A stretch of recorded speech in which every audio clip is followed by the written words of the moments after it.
And I do just have just a slight sippy sip. It's not anything strong. It's just a Cayman Jack. All right. Welcome, ladies and gentlemen, to the Train Talks podcast. We are back with another interview today or this evening as of when we're recording this. This is going to be today for y'all whenever y'all see it. We're here talking to another one of my other co-hosts of the Against the Ropes podcast. This is Donny here today. How are you doing? I'm doing well. I'm tired. We just got off a hard day's work. I haven't even taken off. I'm on this side. Haven't even taken off my name badge yet. But we're doing good. You know, we're moving tomorrow. Yes, we're doing good. He's in the process of moving, guys. Donny is going to be starting his new chapter in his new apartment. I'm excited for him. It's a great time. You know, he's been busy this week, but this weekend gonna make all his busy work worth it. It is, and I'm gonna send you all the pictures. Yes, I'm very, very excited for you and your moving, and I appreciate you for coming on the podcast as of this week. I know I asked you on Sunday, so no, I appreciate the invite. I appreciate the invite because, as I was just telling you before we started recording, I think podcasting is one of the things I'm still so new to that world, and so to even just have the opportunity to come on as a guest to your podcast is, you know, I wasn't going to miss that opportunity. So I thank you for having me. Oh, of course. We needed people for the Coletrain interviews, and I like bringing in people of all kinds. We don't discriminate here, so we don't do that in these parts. Right. No, sir. We have a very diverse staff, and we have a very diverse set of interviewers. I've interviewed some people from all walks of life, and we'll continue to do that. Show them how it's done, CT. Of course. See, that's how you're supposed to do it, people. Whenever you have a business or whatever you're doing, you know, I think that, you know, the product matters more than the person. So if you can get a great product out of your people, then continue to bring those people in. That's too logical for some people, but you know, whatever. But logic is not always common. They say all the time, common sense is not so common. It's not so common at all. Because that's how I treat my business, and that's how I treat people that come on to these things. I do research on all my guests before they come on, so I make sure I said the right things, and I make sure they're comfortable. Research. Yes. Wait, how much did you research? Well, since I knew that you were coming on, I researched all of your social medias that I follow to make sure did a little bit of background based on what you post on social media. I should take a drink. Yeah, got you. Okay. All right. Trust me, it's not bad. You know, based on the prior guests, they like that I did research on them, and I asked them questions about their life because it shows that people actually pay attention to what they do. And it's preparation. It shows preparation. So no. That's honestly probably one of the better things about interviewing, or one of the better things about a good interviewer is, are they willing to put forth some of that pre-work to get to know their guest before their guest arrives? I think it's admirable. Yes. Nobody really has admirable is a great word. Yeah, nobody really has complained about it because it makes the interviews flow straight, and people say that they have a great time after these. I've never had a bad one, and so far from everybody I've interviewed, we've had a blast on each episode. So I'm looking forward to continuing that trend here today. So, but first we're gonna start off, you know, not about you and your life. We're gonna start off about how we met each other and how this even came to be. So let's go back a year ago. I did not know who you was. I had no idea, zero idea, until we met in a WrestleMania 40 group chat that we did not go to the show, by the way. None of us, I don't think none of us in that group chat went. Never went to the show. But we were planning on going to WrestleMania 40. I don't know why I committed to that, knowing damn well I was not going to have enough money, especially after my friend told me that she wanted to go on a cruise for her graduation in July of this year.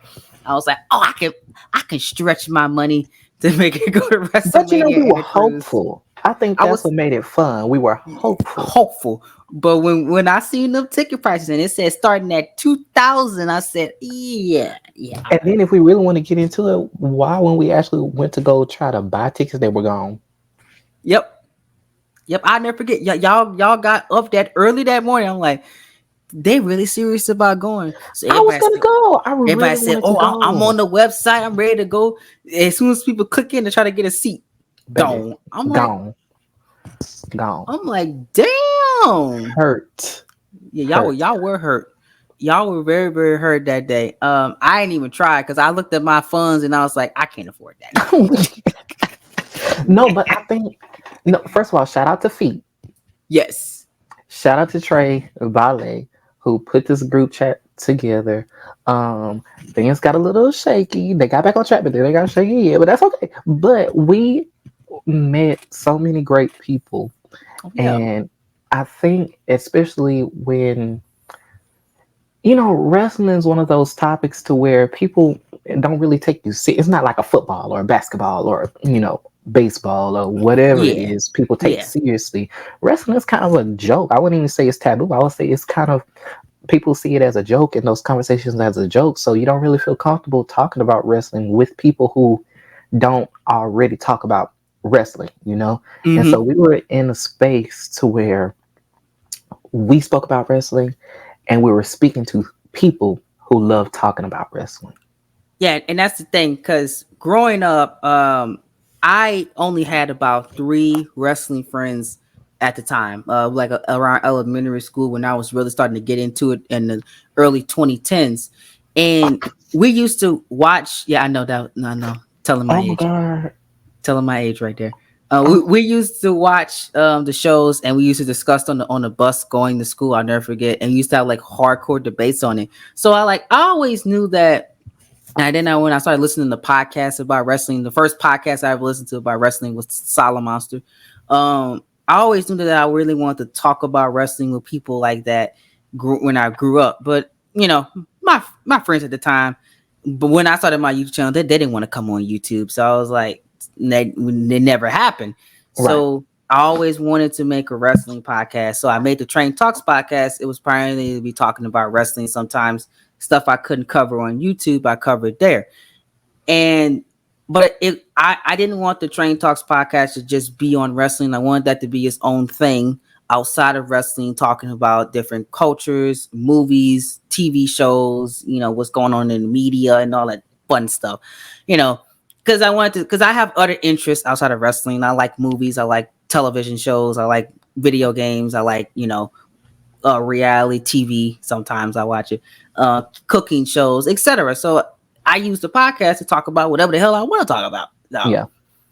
And it never had that focus, but now with the Against the Roast podcast, I send people. Everybody asks me, "What's your thoughts on Roman Reigns not being there in 2024?" I'm like, go watch the Against the Roast podcast. You can find all my thoughts there. I'm not telling you anything about my thoughts in wrestling. You would go watch the Against the Now Roast we don't podcast. know if they're your thoughts or our thoughts, but they are recorded.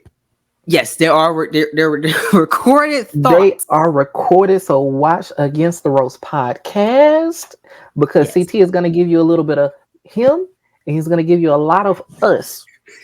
And that and that's okay. We have a running They gag claim for that the I agree people. with them a lot on wrestling. I think agree is putting it lightly. CT likes to plagiarize thoughts.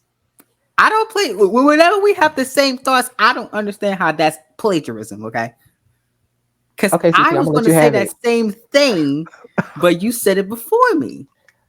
In the exact same way. I'm gonna let you have it, CT, because this ain't about calling you out. This is about celebrating each other.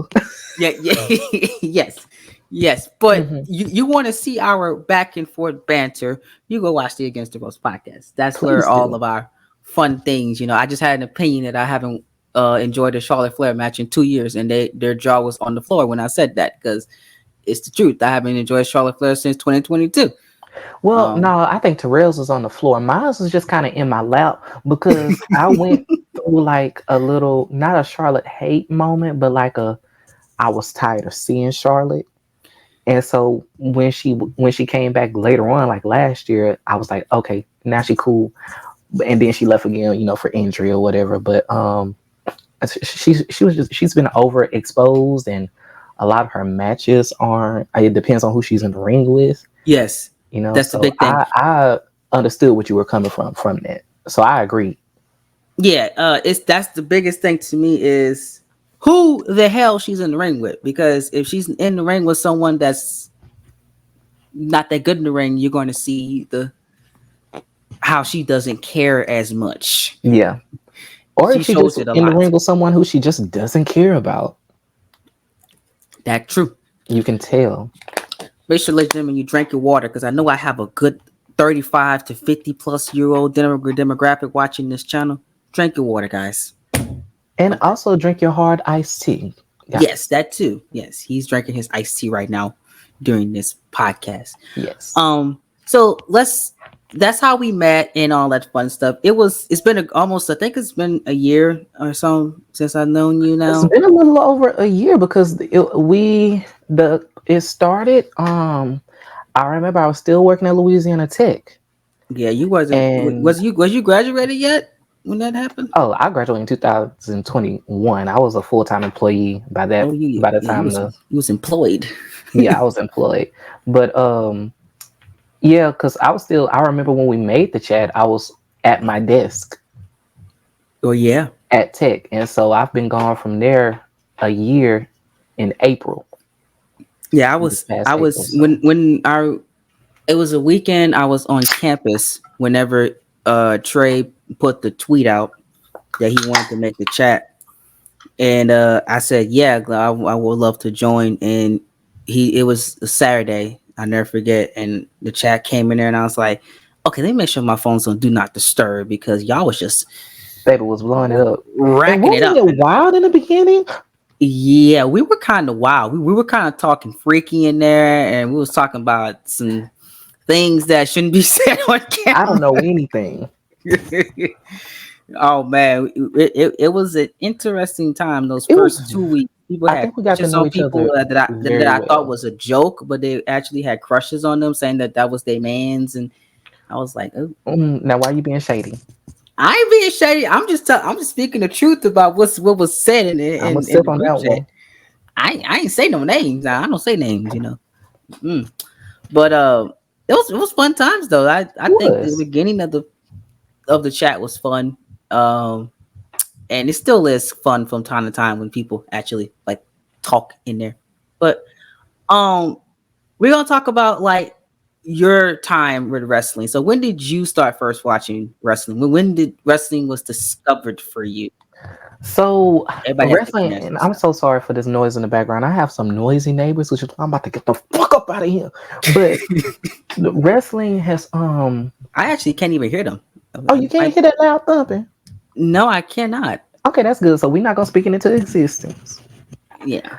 But wrestling is always kind of I always remember it's one of those things like music Mm-hmm. for me. I've just always been around it and always I don't remember when I started watching wrestling.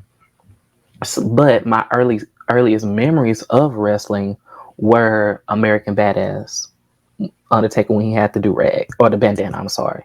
Long hair Eddie Guerrero, SmackDown 6. You know, so I remember that era of wrestling. I know I was watching wrestling before, but you know, in 2001, I was on like 2 or 3. So Oh, okay. around that time, that's what I remember watching. I really just haven't stopped watching since. I lied. I've been a watcher since. Probably when it got into after. You remember when Raw used to have those guest Ye- hosts? yeah, that was the 2009-10 era of Raw, Yeah, and then they started the not too anonymous long GM stuff. after that. Yeah, not too long after that when they kind of merged SmackDown and Raw together. It was like a SmackDown Super Raw Show or Raw Super Super Show. Show or I never whatever that forget. was.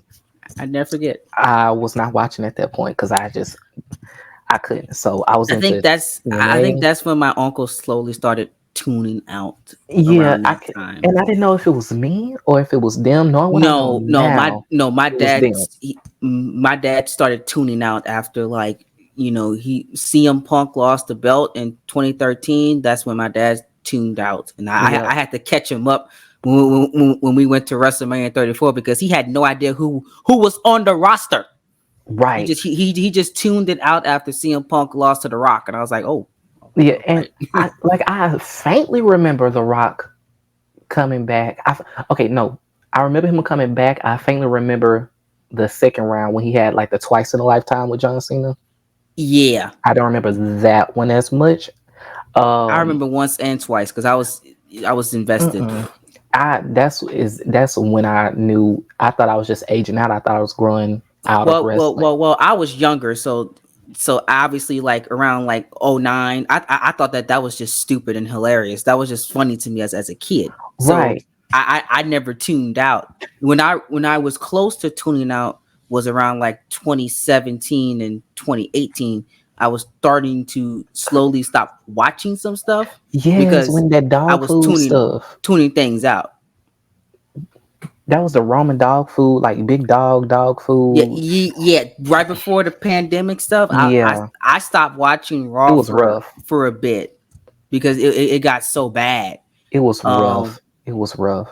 yeah, it was a very very rough time. So like I remember I used to still keep up with the product, but how I used to do it in 2017 and 2019 was I only watched about an hour, maybe 2 hours of Raw, and I turned that off, and then I just caught the last hour of highlights on YouTube the next day because I Yeah, just physically I didn't care. I was like, man, this is getting terrible. Man, I was like, I maybe could. I'm aging I didn't myself. care about that at all, and during that time, and I think during that time, I was catching up on Raw and SmackDown with What Culture Wrestling, the YouTube World channel, Culture, WrestleMania. That's the people I used. WrestleMania, all of them, Wrestle Yeah, Talks, yes. So all of I them. used that's how I used to do it. I used to watch them to catch up with wrestling because I had zero idea of Zero. what was going on with wrestling at the time. Had no idea, but I was watching NXT. So in the gap, when I first took like my hiatus from WWE, TNA had just started flourishing. Mm-hmm. And so I was coming of age in the wrestling world as this, new promotion was getting on Spike TV, getting on whatever the other, television channels were. And then I found that's when I got access to internet. And Oh so when I yeah. got access to internet, I started looking at New Japan, Ring of Honor, Stardom. I didn't really start watching like looking at those older stuff until like the pandemic happened when I had plenty of time and I was just tuned out of WWE and I just asked some of my fans I said send me some of your favorite matches that is outside of WWE and that's when I started watching stuff like New Japan, some of the old TNA I missed because when I started watching the TNA I think I was sick of WWE for a little bit, and then they said, "Oh, TNA was competing with them." So I was like, "Oh, let me go see what this show looks like." And then I seen that I remember Kurt Angle, and I was like, "Oh, here's Kurt Angle." And then I got into AJ Styles too. Like I like AJ See, I Styles. remember when Kurt Angle debuted in TNA. That's how, like, I followed Kurt Angle from WWE to TNA. That's why he's my favorite wrestler because I have like an attachment He to was him. yeah he was one of my favorites. I use like whenever I seen him in the '06 Royal Rumble, I was like, okay, this guy. I was like, he loves America, and like I love the gimmick so much, so I just kept up with him because he was just so entertaining, and especially when I first started watching wrestling, he kept me coming back. Undertaker kept me coming back. I was even kind of getting into John Cena, but I was as I aged up, I kind of was like getting tired of him, and I can I understand never that. really started to like accept him and respect him until I got into like high school. I was like, oh man, I really took this guy for granted because I used to not like him for years I really before hate high that school. your age group kind of missed out on Thugonomics John Cena. I didn't catch him. I was too young. No, by the time you came along, All it I was know hustle, was loyalty, and smiley. respect. All I know was smiley face Johnson and him dancing with a weight and he was shaking his behind in a YouTube video. That's a John Cena I grew up with. I'm I so don't know sorry. about word life. He was rapping to Stephanie McMahon, talking about Stephanie McMahon in her body. I don't. That wasn't the John Cena I grew up with. Now I know about it now because I went back and watched all that. But back then, no, indeed, no. I know. He was like, "You can't see me." He was saying attitude adjustment. It wasn't the "if you," you know. It wasn't the STFU. Is the he wasn't doing all that. No, attitude adjustment was that was I when they changed it to attitude adjustment. I was like, this is my time, and I have to go. It's my time to leave. That's when you knew it was time for you to just go somewhere else. Yeah, because it went PG. It went PG. And just it's amazing being so young, but still feeling like you lived through so many eras of television wrestling. You Just have. in 20 years. You have. But oh my goodness, watching the John Cena go from Thugonomics to Hustle, Loyalty, Respect, it was just. I mean, look at the different phases of Triple H I've seen. I've seen Triple H in his prime, literally wrestling The Undertaker at WrestleMania 28 to being in a suit and now retired. That one, and gag is that wasn't even his prime. And technically it wasn't even his prime. It was coming to the end of his prime. I seen Triple H in. Mm-hmm. And same for The Undertaker. I didn't see Undertaker at his peak. Technically, people say his peak was 08, 09, 10, but that to me, It was. So, 08, 09, 10, them WrestleManias from those two Shawn Michaels WrestleManias. That the Edge one, I watched that one. The Edge WrestleMania, the Batista WrestleMania. I had to go back and watch that. I wasn't even the Mark Henry WrestleMania. The Mark Henry match was good too. I went back and watched it because my dad bought the Streak DVD when it was at the time he was 21-0, and he bought the DVD, and I watched all the Undertaker WrestleMania matches. And I went back and I seen that Mark Henry match. I was like, this is not as bad as people said it was. I liked it. It fun. Wasn't bad to me. It was a good streak match. Even his match with Ric Flair at WrestleMania was good. Yeah, I enjoyed that match for Ric Flair being at the age that he was at the time. It was still good, Ric Flair was Ric Flair, so I pretty much enjoyed that. Like I seen a lot. I seen Ric Flair retire and unretire too. Like Shawn Michaels retire. Technically, like my generation has seen a lot of retirements. More than anything else than people in their prime. Technically, have you seen a lot of retirements if they keep coming back? No, they keep coming back, but I've seen them past their prime, like Goldberg and stuff. My generation saw a lot of deaths. Oh yeah. Shout out to Eddie. Yeah, you lived through a time, and you were was you watching when the Chris Benoit stuff happened, or you? Were yes. Oh yes. Now. I was always interested how that was. Now, I wasn't old enough to know what exactly was going on. Mm-hmm. But I remember all of it. Wow. Yeah. Yeah. I started watching like fully a year later, so I wasn't into that. I was 4 years old. That was my Xbox phase, so I was playing the games. It happened. Now, when the Chris Benoit stuff happened, I didn't know. I do remember I didn't know it was for real at first. Yeah, because I remember saying with the Vince McMahon limousine blow up thing. I remember coming through the living room, and my dad and uncle was watching it, and the limousine just blew up, and I was like, "Is he like dead?" I was like, I don't know. I think that what makes me remember it even more, because was that like not the same? That was like the same time, wasn't it? It was around the same time. Vince McMahon like a couple weeks ago. He. I remember I heard a story that someone told in a YouTube video about it. Vince McMahon had to come back to TV because they were killing off his TV character.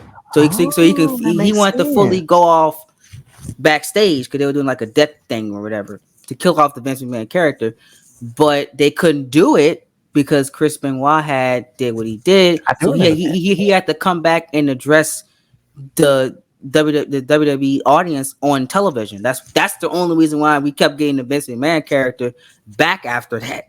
If it wasn't for Chris Benoit, I think that Vince McMahon would have probably stayed away from TV until he left the company. Until he died, because he probably wasn't going to leave. He probably wasn't going to leave. Because I'm gonna be honest. If Vince McMahon would have just not did what he did, he would still be there running the company, 100%. Like they would have never kicked him out, or he would have never had to force to leave. And the company will still be in hell. We suck. It will suck right now with him. Shout out to Triple H. Shout out to Triple H, man. I think he really brought back a lot of wrestling fans. He even brought back my cousin. My cousin stopped watching for a while. The one I used to grew up with watching wrestling, he stopped watching for like 6-7 years, and he's recently starting to get back into it too. So this goes to show you how many people were tired of Vince McMahon, and they're coming back and now finally watching the product, which is wild. Yeah. Wild how you grew up with the last good era of Vince McMahon to his worst TV. I did. That's crazy. I did. Absolutely wild, man. Last of a dying generation. Yeah, I mean that is you were a very interesting generation of wrestling fans because y'all remember the peak, and then you remember the slow demise and the repeat and the repeat. So the repeat. Like, you have a very, very great perspective on professional wrestling and even life in general, because I mean, yeah, because things are different, and people be like, oh, you saying you don't know. No, baby, when we came up, we were still playing outside on our tricycles. We still looked at the porch like to come on. That's when we knew to come back in the house.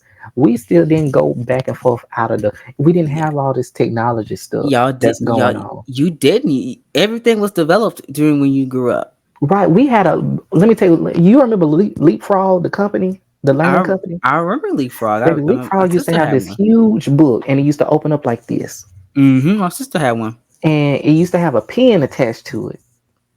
Yeah. And if you clicked on the word, it would read the pen. It will read the word that you clicked on. But you have to buy the specific books for it. Mm-hmm. They don't even have that anymore. Then there was this little thing before iPhones came out. It used to be this little video player. It used to come in like these mini DVDs, like mini DVDs. Oh. And the thing used to be like probably about this big. Uh-huh. And it opened up like this. And you put the little DVD in, and it was just the screen was just this big.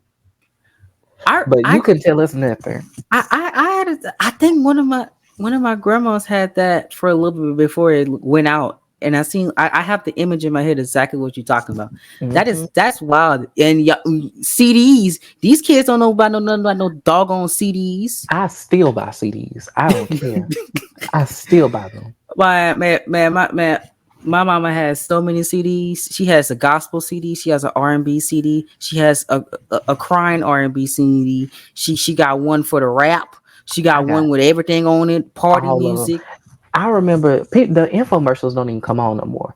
Infomercials that used to come on at the middle of the night, they used to have Luther Vandross singing, used to have a little Celine Dion singing about these CD box sets. Mm-hmm. They don't even come on no more. Time Life, that was the company, Time Life. Man, you remember the little music choice thing? They used to be playing the music on the TV because some people you have to have a certain service for that though. Yeah. I think Cox or DirecTV had it. One of them. It wasn't DirecTV. DirecTV had some DirecTV. Oh, I forgot. DirecTV had something. It wasn't Music Choice though, because Music Choice was like, I want to say that was it. I didn't hear about Music Choice till I went to Houston. Till I got to Houston. That's where my dad people are. So I used to stay with my grandma in Houston, and so she had the thing where Music Choice would be on her TV. Yeah. DirecTV had. I forgot what DirecTV had. They had something like Music Choice though. Yeah, different channels for different genres. Yeah, because I remember my mama used to be like, I ain't going on no YouTube to play no music. She just played on her TV because YouTube was still in its infancy at the time when Music Choice was a big deal. But after YouTube started blowing up, they got rid of Music Choice. Because I remember the Music Choice thing. There used to be like a good 90s R&B plays my mama used to have on every Saturday. She used to wake us up talking about, I need my house clean or whatever. I got to do this, blah, blah, blah. Make sure this is done, that done. And she used to be rolling, used to be dancing on the thing. I'm like, what are you doing? I'm like, it's like 9 a.m. People don't do it no more. And I really, really hate these new kids don't have that. They don't. Even the new kids don't even watch music videos before school no more. No, no. Like you remember, like going to school, and they're like, oh, the new some Drake dropped the music video, and people used to be talk about it at school. They don't do that no more. They don't. I gotta say, people come up to me be like, you listen to the new song? I'm like, well, yeah, I did. Did you watch the video? And they're like, no, I don't watch no videos anymore. I'm like, what? The music video be better than that. It gives you context to the music Not itself. no Like, more. man, I still go back and watch them New Edition music videos. I'm telling you, I was just watching "Can You Stand the Rain" the other night. I'm like, man, the Music, context that music video gave to the actual song, and they were singing. It they wasn't no was. ad lipping. It was actual singing. They will sing. They were singing. Some of my favorite music videos are. Well, I have a couple that are in the 2000s. Like I kind of stopped watching music videos. Like when did New Flame come out for like Chris Brown? When was that? That was New like Flag, I think that was 2012, 2012. 12, 13. I remember around that thing because I remember that was a big thing when I was in. God, I was in fourth grade when that came out. Jesus Christ! So because the reason I said New Flame was because it's like a group of videos that came out kind of around Sitting there looking the at same time. yeah. It was 2014. God, I must have. So I I think that haven't. was like one of Chris Brown's last good years too. Yeah, outside of this little research, before he started releasing these albums with like 100 songs on them, Yeah, because because I'm like, he still does have good music and good he music do, videos. but I you try gotta to check them out. you gotta go search and find it. I'm not listening to 100 songs to figure out which one good. I'm gonna wait till First of all, somebody I'm not say it even blow up. listening to that album. I'm gonna go to your YouTube channel. I'm gonna see what music videos you got, and I'm gonna listen to it. And if I like it, and that's if I don't hear it on the radio. I'm not Right. even really going to YouTube to watch But, music boy, videos anymore. To be but honest, let me tell you something. The radio loves whenever Drake drops a new song and everybody start listening to it. I never forget when One Dance dropped. Okay, it was 2015. I was driving to you Tennessee. talking about that Hotline Bling dance? Yeah, the Hotline Bling. Yeah, whenever that dropped, and then One Dance, whenever he dropped One Dance too, Oh, I one was dance, yeah, yeah. I was going on vacation, bro. When I tell you, the song played at least 12 times in 9 hours. I knew the song by heart. The beats. So as soon as I heard the beginning part, right, okay, this is One Dance. That's how much it played. They Hmm. wear Drake and Chris Brown out every time they got a new song. The radio play it every hour. They do, they do. I'm like, come on, man. Nah, shit different now. Shit is They so don't. much different It now. it, it, it it really is different. We don't got 106 in Park no more. BET ain't the same, man. I bet some BT people ain't watching. BT no I more. bet some people watching this video don't even know what 106 in Park is. I bet. No. I'll 90% tell you that. But and even if they do know 106 part, do they know AJ and Free? Because that's my next question. They See, you probably don't don't. know AJ and Free. You know Bow Wow now. I came on when Bow Wow was on there because I didn't catch the original host, unfortunately. Shout out to I'm them. very We used to upset. come home every night. My old house when I was in elementary was not too far from the school, and Mm-hmm. so we would walk home, turn on Power Rangers first, and then when Power Rangers would go off, we'll turn it right on 106 in Park, and it'll be AJ and Free right there. And then What right after happened? that, it'll be like Oprah or something. I don't know. What happened with AJ and Free? Why they stopped doing it? Do you know? I don't know. I feel like I watched a documentary on it, but I don't really remember what the reasoning was. Because after them, it was. I think I think the reason why the show stopped is because something with Bow Wow happened, and they did one more episode and then they just stopped it. Because I remember when the last episode was televised. It was December 19th, 2014. Right before Christmas, they aired the last episode of 106 in Park, and we haven't had it since. It'll be 10 years since 106 in Park had died RIP. this year. RIP. Y'all don't remember Total Request Live? Oh There's my god, nope. Telling you, that was man, good TV right there. it used to be so good. We had it so good. Y'all did. I'm telling you. I always say y'all were the last generation to have it good in every area. Y'all had great Hmm. movies come out. Y'all had great TV shows, actual good kids TV shows that you can remember the theme songs to. Hmm. Um, To this day. to this day, I bet you can probably say a couple of the theme songs of TV shows that you used to watch. Our That's parents, really our parents. You know hmm it is. whenever that was like peak times, peak fairy eye Oh appearances. Now, yes, they got this weird one now. I seen last week. I Uh, don't want it. with You the can new have it. girl, with the new girl, and then I was like, what happened to Cosmo and Wanda? That's not my Cosmo and Wanda, man. Where's Mm-mm, Timmy? I was asking, mm-mm. where is Timmy? This is not my fairy odd parents, man. It's not. Y'all can Danny have it. Phantom. Danny I Phantom, Hannah Montana. I remember when Hannah Montana first came out. First of all, let's get into Disney. Let's get into Disney. I remember when okay. the first High School Musical, the Mm-hmm. first Cheetah Girls, Hannah Montana, That's So Raven, Lizzie McGuire, Kim That's right. Possible, Kim Possible. all Man, Boys Meets World, all of these shows. By the time y'all the came, boys meets world. That the OG man, right there. Boys Meets World, Malcolm in the Middle. Well, that was I Mm-hmm. guess that was like that's not Disney. That's like Nickelodeon or whatever. Yeah, But yeah. I thought Malcolm was Nick. yeah, Yeah, he was Nickelodeon. yes, yes. Ninja Storm Power Rangers.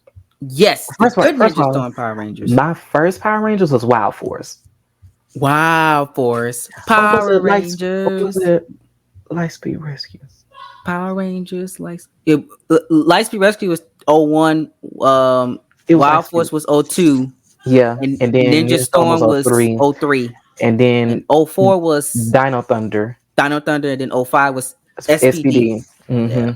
Mm-hmm. Mm-hmm. Yeah, I remember, and I think '06 was Miss. No, that was not Mystic Mystic Force. Force, It was Mystic Force. '07 was Operation Overdrive, Overdrive. '08 was Jungle Jungle Fury. Fury, '09 was RPM. RPM, and then 10 was Samurai. 11 was Samurai. 12 was Samurai. 13 was Mega Force. And then they had Mega Force in 2014, and then 2015. I I, Y'all can have it. I can't really caught them by heart after 2015. Y'all can have it. After when when Power Rangers Samurai came out, I was like, it's time to go. It's time I to go. stuck around. I stuck around. I haven't. I watched the most recent one. I don't know if they actually going to. I think they're done with Power Rangers now, or they're rebooting it or something. Yeah, I think The they're continuity rebooting ain't it. gonna be the same no more. So Mm-mm. I'm probably, if it's rebooted, I'm probably gonna be checking out. But I have kept up with it since Samurai, but I don't watch it religiously anymore like I used to. Mm-mm. There was a point where when a new Power Rangers episode came out, I was clicking on Nickelodeon or wherever it was at 10 minutes before the episode popped up. That's You how I couldn't know you come and young you because couldn't Power ask Rangers me was nothing. you aged yourself when you said when you clicked on Nickelodeon for Power Rangers. I just want you to know that Yeah, because I did age myself. the real remember ABC Family ABC Family because and it was Jigs. because Disney had it. Now now No, I Jigs didn't. was something else. Yeah, I will. Well, that was like '03, '04, '05, '06. I was still too young. I was still a little Yeah, young. So, yeah. because I didn't start watching Power Rangers until Jungle. My first one was Jungle Fury. Then I went back and watched SPD because my dad used to love SPD. That was one of his favorites. So SPD Emergency. yeah, I love the futuristic stuff. I was like, oh man, the world gonna look like that in 2025. I liked how the black guy was the Red Ranger. Yes, and Like I that's know what we kept me coming kind back of and watch. had that before with was it In Space? Yeah, I believe it was in space. I Lost think. Galaxy? It was In Space. The Yeah, guy I with the think. lisp. He used to have a lisp. I can't think of his name. But yeah, so but this guy he had dreads. Mm. He was like a criminal. I was like, oh, Yeah, it was it hit all the full melanin. You know what I'm saying? It was good times, man. it Like that was. was good TV back then. You It know, a was.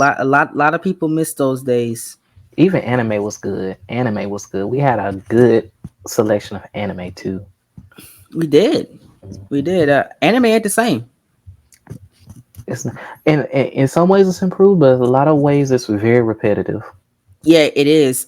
Now more people watch anime now than they used to, which I appreciate now. You know, I remember when I used to tell women I used to talk to that I watched anime, they'd be like, ew. But now, like, most women be more into it than the men now. I'm like, what? Mhm. Like, And I find it's it the hard to kind of opposite. get into the anime now because it's like we were kind of in a sweet spot to where things were still original, Yeah. you know. But now it's kind of it's like it's not redundant. It's just like, oh, I've kind of seen that before. Like anytime an anime is gonna do something with a sword, my mind is automatically gonna think of Bleach or Inuyasha. Okay. Anytime an anime does something with like a magical device, my mind is automatically gonna think about Digimon Mm-hmm. or Yu-Gi-Oh Right. or Pokemon. Anytime somebody anime does something with like a power, whatever, obviously my mind is gonna think about Naruto and Dragon Ball Z. So it's kind of like, some of it is just it's like, I've kind of seen that before. Yeah. This.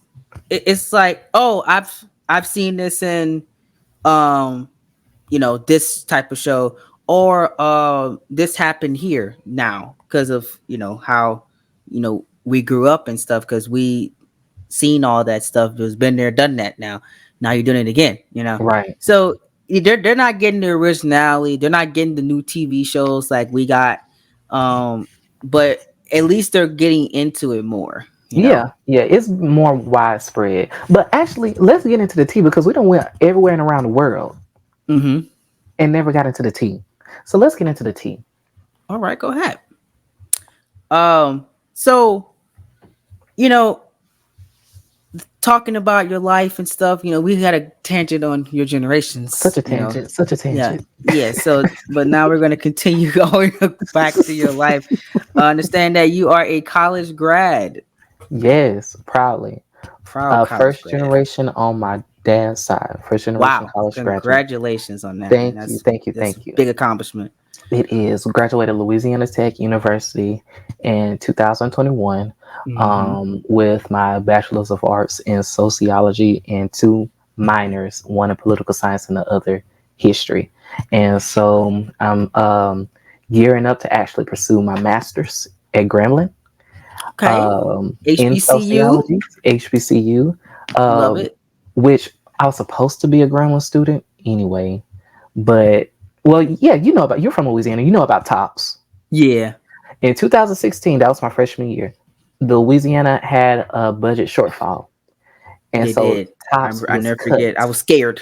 Yes, TOPS was cut, and so when TOPS got cut, I pretty much had a full ride to Grambling. TOPS got cut. Grambling stopped responding, and Mm-hmm. so Tech just started offering more supplemental funding. So I had to follow the money. But you know what? God has a plan for everything, and so I wasn't really tripping about things. Who's to say that I would turn out the person that I am now had I, been around a lot of people who looked like me? Right.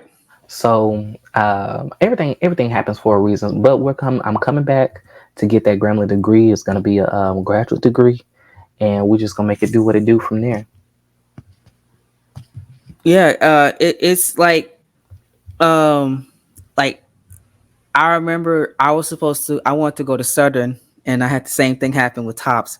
They didn't accept it, and it was a lot out of pocket, so I didn't go to Southern. That's why I am where I am right now. But hopefully I'm going to do like you did, and I'm getting my master's or a PhD at a HBCU. That's always been a goal. Really want to go to HBCU, but things happened where I couldn't go. Yeah. But hopefully the second time around I'll be able to. And things Congratulations! happen. When are you starting your master's degree? So think I said I was gonna take just a couple classes because now I'm working at a community college, Yeah. and so I was thinking maybe just take a couple classes for fall, maybe a couple for spring, just to kind of ease myself back into taking classes. Because I mean, it's 2024. I've been out of school for almost 4 years at this point. haven't taken classes, haven't looked at computers for classes, and so I kind of want Mm-hmm. to ease myself back into it. Oh yeah, So college is different from when you left. Just in right, 3 years, right, a lot has changed and I don't post know what COVID. college is post COVID as a student. Yeah, you were out the way before that. Not out It's the way, not out the way. It was my that was my senior year you. Ooh, when we shut ooh, down. That was my senior dang, year. that kind of But sucked. You yeah, were so online. I graduated I graduated during COVID, but I don't know what post COVID. I don't know what education looks like as a student post COVID. So I've never been in those shoes yet. I let me tell you something. It's different with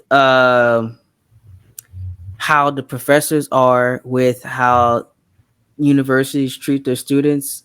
A lot of people that went to school before the pandemic say that college was way better than it was It now, was. It was. and I completely agree with that, because especially the school I went to, it was way more funner, and it was way more caring than it was now, because Yeah, a lot of because the pandemic changed a lot of education's attitudes, to it did. teachers, and how they and it gave us, it feels like they're still trying to catch us up, and they just be like plugging on a lot of work. The workload is absolutely insane Yeah. post pandemic. I still ask people, especially like the school I go to, like they used to tell me, man, we used to do this and that and that and that and that. I'm like, dude, how did y'all have time for that when I have like 12 assignments due in 1 week? Like, The parties used to be fun. Now, I wasn't a partier, but I would always go to like an on campus function mm-hmm. because I always kind of had social anxiety, which is strange because I'm in a bunch of organizations and just all of that. Very strange I dichotomy. never knew you had that, because that's interesting because of all the stuff that you were involved in. Reading your resume whenever you posted about it, and I was doing Yeah, my little research, I'm like, he was involved a lot. I was So involved in a lot, but I was comfortable in it because I always kind of I had my brother there, and I had friends who I can kind of lean into. Um, but I have massive social anxiety. yeah, I don't I I don't think I have. I have anxiety in different ways. It's academically. I have anxiety and stuff, and stuff with academically. So I don't socially. I used to just be, back then before I started YouTube, and I told the story before. I was reserved. I just went to school and went home. I didn't do anything. I wasn't involved in any clubs. Wasn't involved in organizations. Hmm. Nothing like that. No, but after YouTube and going to college, that's when I really start to find myself, I would say, and now I'm involved in a lot of stuff. I People know me. I speak, if I walk on my campus, probably in August, the first week, more than likely I'm going to speak to about 35 people in like 2 days. Hmm. That's Same. just how it was the last 2 semesters, and it's probably going to be like that even more now, in Hmm. August. So it doesn't bother me anymore because I'm not reserved as like I used to be. Because I'll give college one thing. It did open up a lot of doors, and it did get me out that shell. Because if I didn't go to college, I think I probably would have been a little bit reserved. Like, I was still a little bit in high school. I broke out a little bit in high school. I got more talkative, but I still wasn't at dare like I wanted to until I went to college. And I think that you can attest to how college breaks you out of your shell and really makes you grow up. It's like that last stage of really adulthood. You finally get No, there. I agree. I definitely agree. In high school, I feel like I put my toe out of my shell. Mm-hmm. That's when I got into performing. That's when I got into, stage work and singing and dancing and all this, different stuff and performing and talent shows. But after the performance was over, I would just, go back to being my regular self. And so outside of my academics in high school, I kind of started building a profile for myself in terms of my performance in Yeah. terms of arts. Mm-hmm. Um, so I kind of carried that over into tech and built on it. Um, it kind of started over for me when I got to college though, because I didn't know I knew people, but I didn't fool with people. Yeah. And And so I would just, like you said, I'll go to class and I'll go home. So it wasn't until I started joining BSU, it wasn't until I got on the e-board in BSU different committees. It wasn't until I joined United African American Men Incorporated, Phi Beta Sigma Fraternity Incorporated, in mm, NAACP, all these other different organizations to where, because I made it a point to myself that there was a certain point to where there was like a light switch, and I was like, in order for me to attempt to get to where I want to be, right. I have to branch out. It's no choice. You got to do that, and You that's got what to. I felt like the only way that. And good thing about my school, especially the dean we had at the time, he's not there no more. But he said like the most successful people that he had at that school was people that were involved, and Hmm. I felt like the only way that I can like make it through college is getting involved.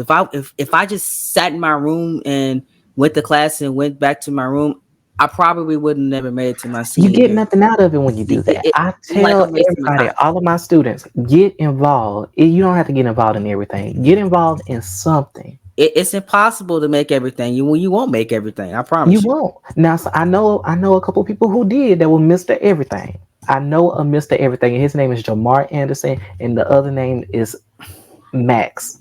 He must. Let me tell you something. Them folk that make everything, they very smart, Max. and they're big time managers. The Yeah. people that say I can go to 3 different events and still get my homework done and study for an exam. Those are the people that you need in your circle. I'm Yes. telling you, I'm telling you, You got to that's surround the best yourself with people to have in people. your circle. You got to surround yourself with people who, one, you can learn from, and Yep. two, who are going to push you either directly or indirectly to be a better version of yourself. Exactly. No, having I tell people all the time, having people that have great time management skills, that can do multiple things in a day at the same time, that can balance stuff, are very key people to have in your circle, because those are the people that you can lean on to get better in those areas if you're not good in those areas yourself. For Exactly. example, I was not good at time management, managing my time in college until I joined organizations. Joining organizations, say, okay, I have a meeting that we have to do. I got to do this for my organization. Made sure I was able to get my work done in a timely fashion. And it also kept me good in studying. It also helped me balance my YouTube. We're dedicating for certain days to record content or do interviews with people. I say, okay, I'm going to interview this guy. We're going to meet at this time, record this, and then I'm going to edit this the next day at this time, but I got to make sure my homework is done before that. For like an example, I had to learn that through joining organizations and learning from people within my circle how to do that, because they were balancing it greatly. I'm like, man, you like, man, I'm like, man, you got all A's and you're doing this a week. I'm like, how do what you doing? Let me tune something out in my schedule to make sure I can do that.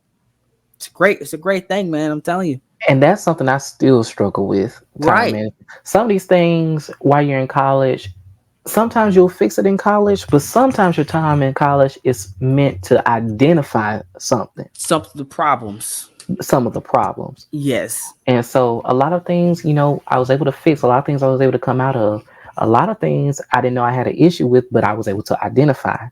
Yes. And so I now didn't in know. my I didn't know I had post a lot of. collegiate career, I'm working on those things. I didn't know. I didn't know I had a lot of issues with stuff until I went to college, because it wasn't exploited or exposed in high school. I Hmm. didn't know I liked some things before I went to college.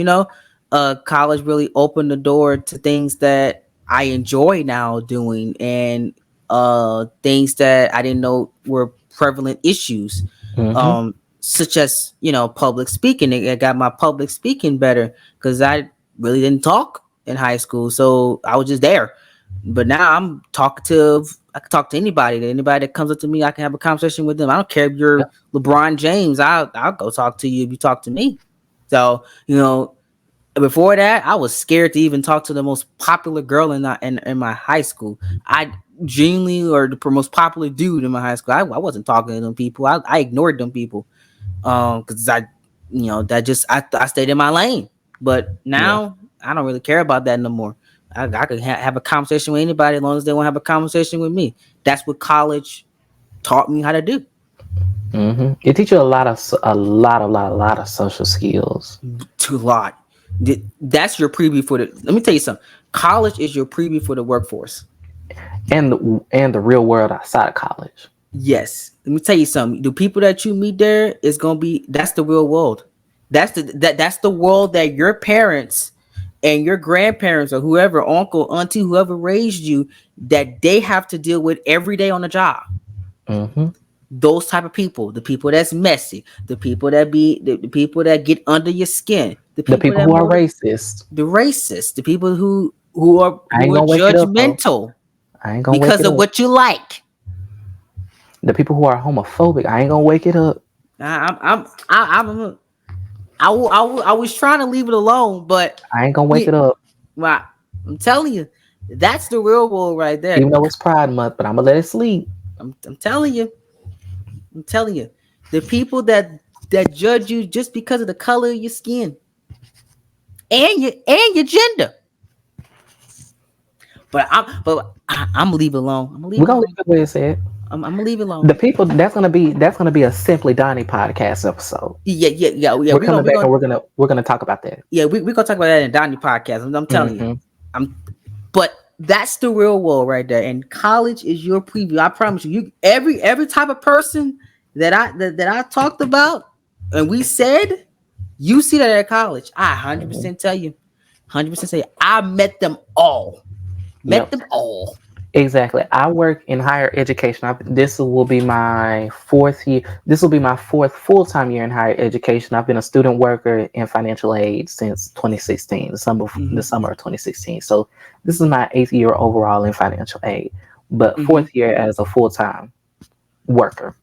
Okay. Um, Everybody that I've met who I would a colleague, or I wouldn't call some of these people my colleague, but my Hmm. colleagues, for better lack of better words, but lack of better terms, all of my colleagues who I work with, I have met a person like them while I was in college, and Yep. it prepared me to deal with the person as such, you know. Yeah. I And so now I'm at a point to where I can take how those personas that I met back then, apply the maturity I have now at Yes. 25, and give them what I got, which is mostly going to be dust. Yeah. Because there is a point where everybody that you mentioned, I used to argue with them a lot back and forth. But now since I've grown and I know that at the end of the day, you're gonna meet them folks no matter where you go at, no matter where I go at in the Mm-mm. United States of America, no matter where I go at in the state of Louisiana, no matter You're gonna what meet job them. I work, I'm gonna meet them. You're gonna meet them, They might be people that hand you your money and it's gonna at the be. And bank. speaking of money, because there's gonna be a lot of people meet these type of people, and then they run the other way. Right. My question to you is: are you going to let opposition get in the way of the bag? Oh no, indeed no. Because at the end of the day, we all in it to secure our own future. Let me tell you So, something. Them folk might not like you, but they but ain't they gonna say something that gonna ruin their check. and mine gonna clear every other Friday. I'm telling you. I'm You can telling you. say what Don't you want. I don't get look, let me tell you something.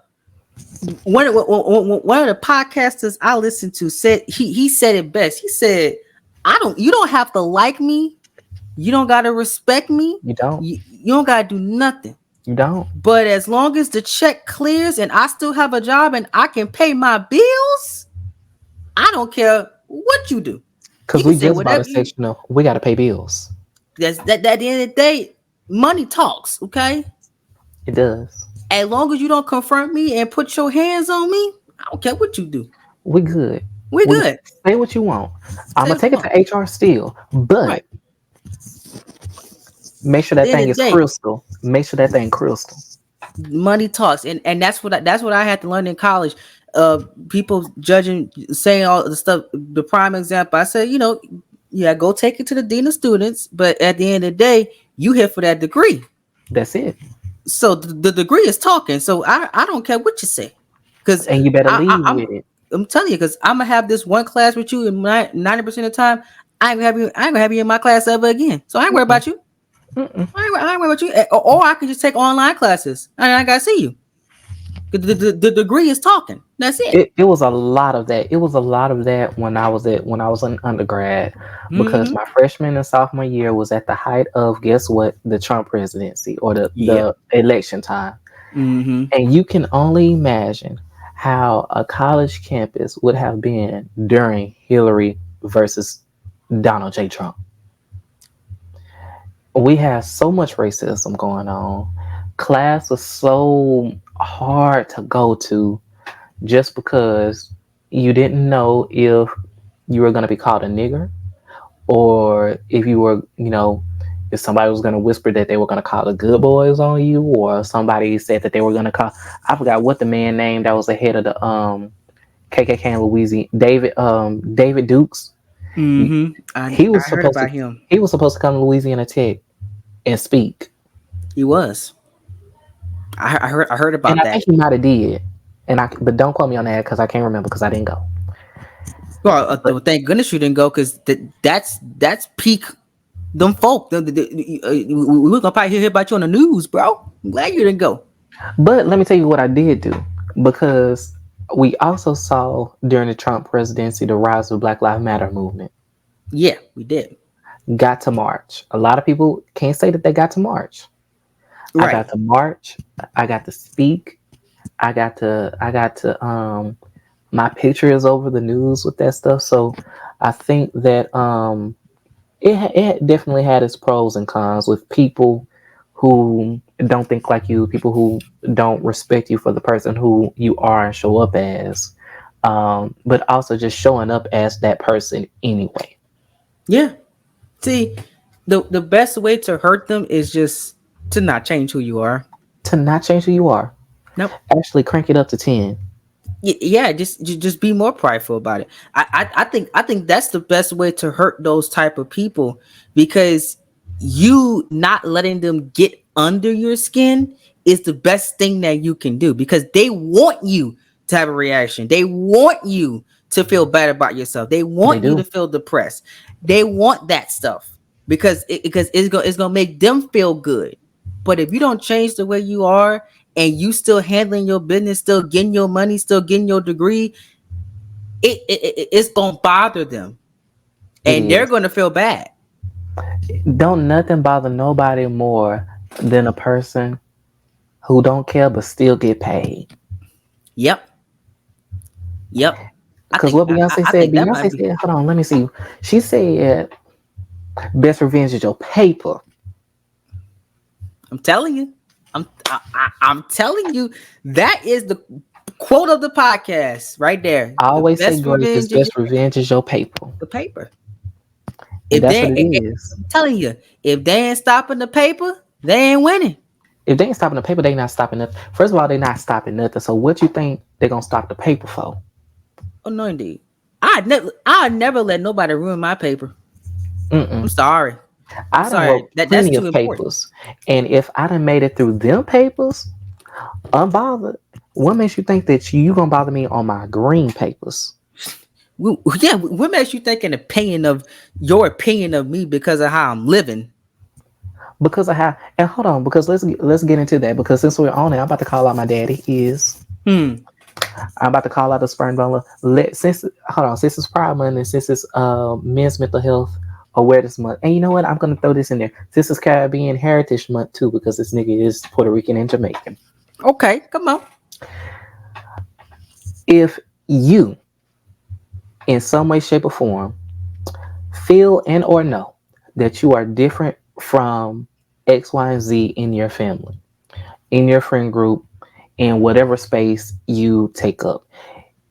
If said people or person does not approve of you, if that person has no stake in your life, then they have no power over you. And so, what you need to do, be you unapologetically. You need to get to your bag, unstopping, unrelentlessly get to your bag and show people who you are. Show them better than you can tell them. I had a whole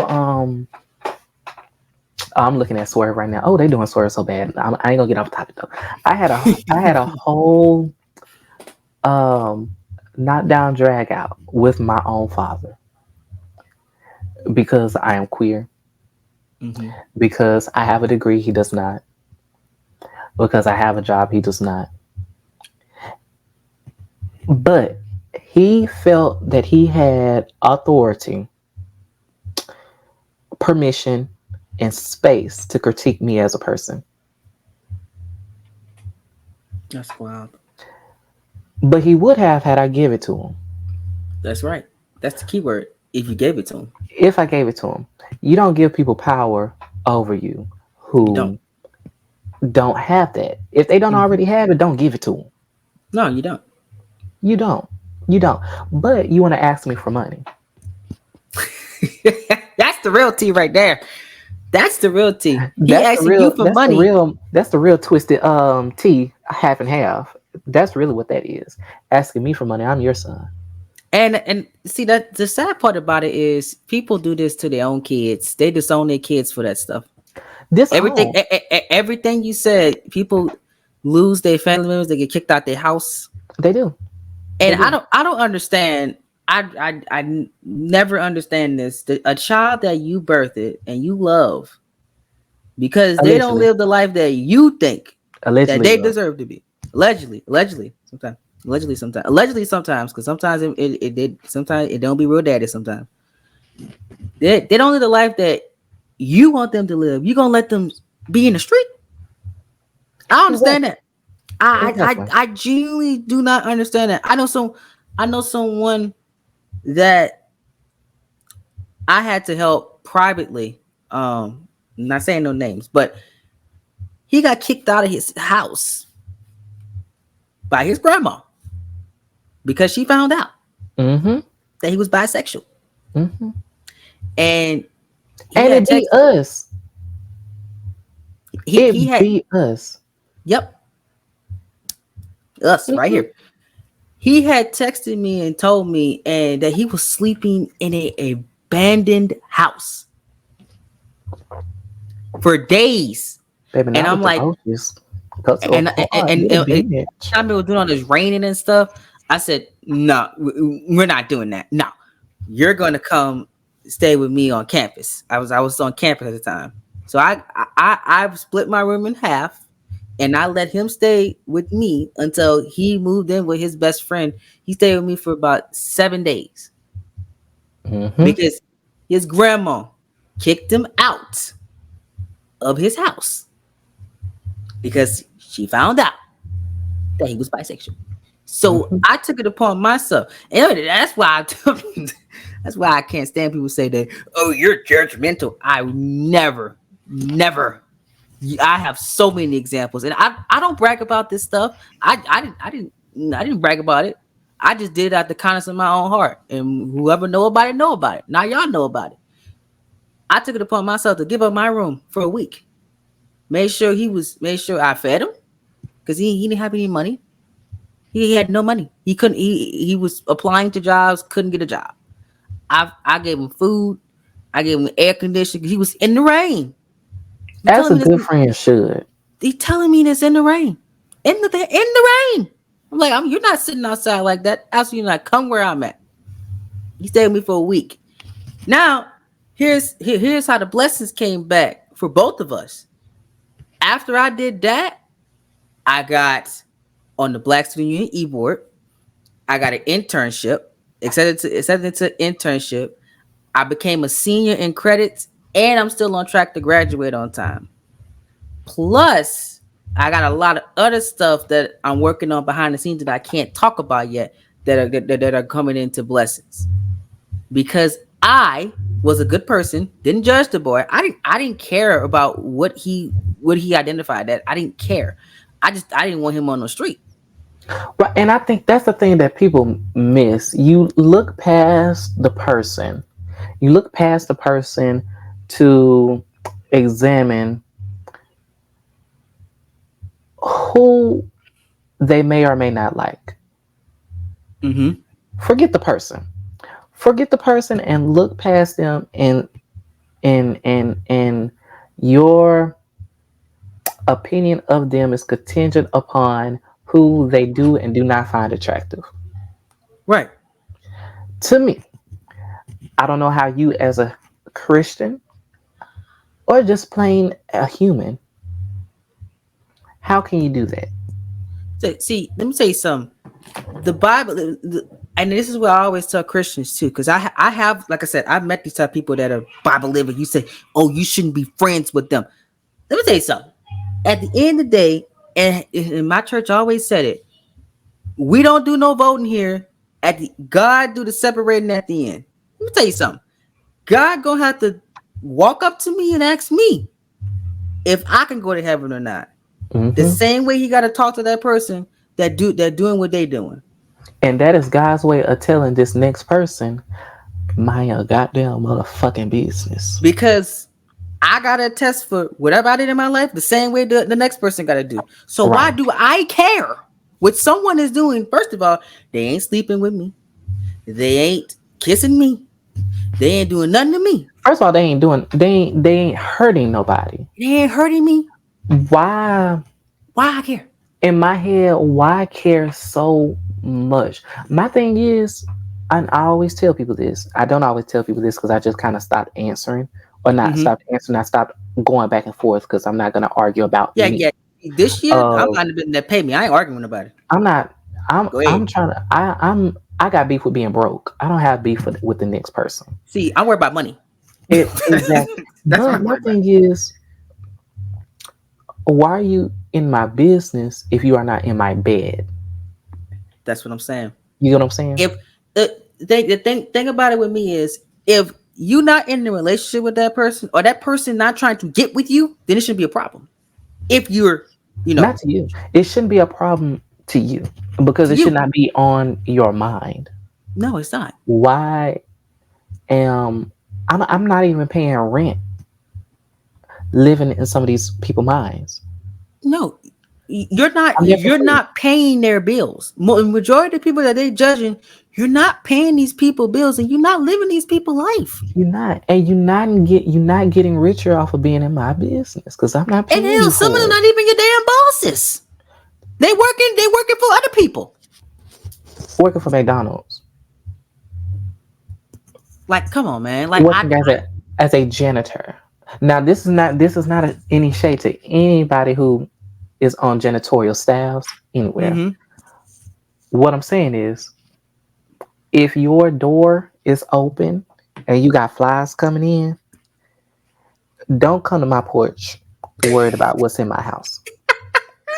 If your door is open and you got rodents and vermin creeping in, if you got holes in your screen door, don't worry about my door. Let me tell you something. The same folk that judging don't got good hygiene. They Mm-mm. smell like you can't even describe the smell. Dirt.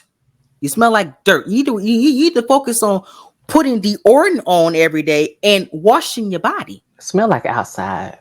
straight outside. Smell like outside. And then a lot. Never mind. I ain't even gonna because that's too much energy. I almost went on a whole rant, but I But ain't gonna do that. yeah, but it needs to be talked about because first of all, it is Pride Month and in Men's Mental Health Month, and I did research on this. The most people that have the worst mental health problems are gay men. Yeah. I wonder. You want to know which type of gay man? Black gay men. Want to know why? Because black gay men deal with the most homophobia out of any group, more than black gay women. Because black gay women being bisexual, especially being bisexual, It's okay. is more accepted upon than being a man. A And man, then, and I'm you will gonna be expound on disowned. that. That's also for black women who are actually out too. Yes. I'm gonna let it sleep. I'm gonna let it sleep. But Yeah. we're not talking about why you out here being on your girlfriend because you don't actually like women. Right. Because that happens a lot. I know. I'm. Ooh, I don't want to get into that conversation I'm because gonna move on. I've heard about that one. See, I heard about that with one of my ex girlfriends. She was allegedly. Now I don't know how true this is though. Allegedly, she was bisexual and she was messing with a woman. That was someone told me. That's the reason why she ain't gonna be with me no more. So it was allegedly. So City. I don't know how true that is though.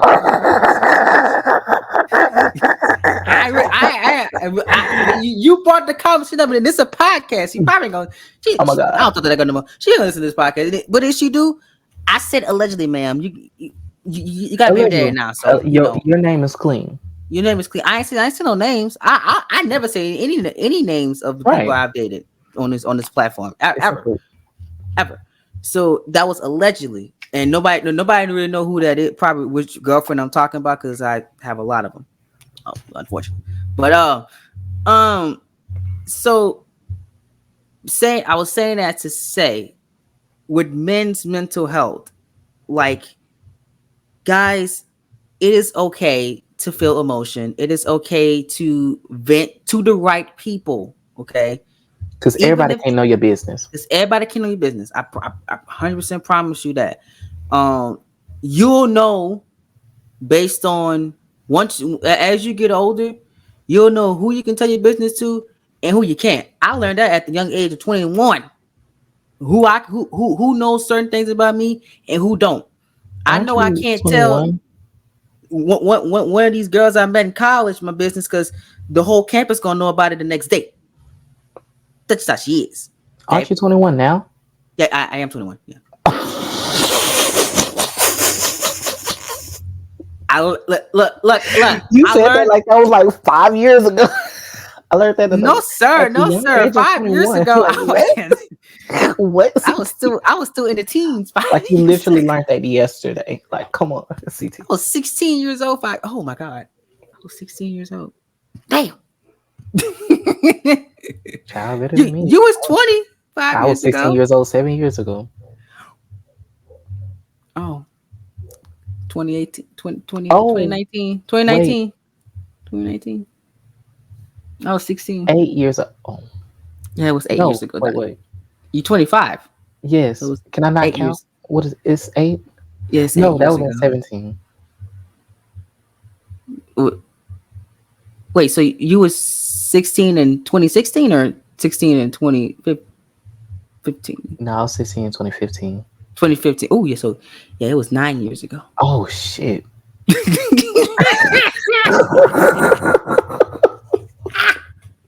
That's right, because you're 26 next year. So it was I'm about to be almost 26 in 10. November. Oh my god. Oh, I'm about to yeah. be 26 almost 10 years ago.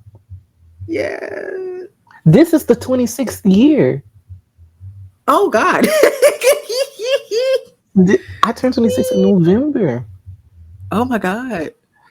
So 10 years ago, you were 16. So that was 2014. You were 16 in 2014.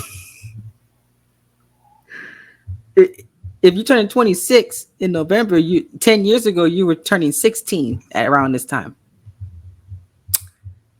Mm-hmm.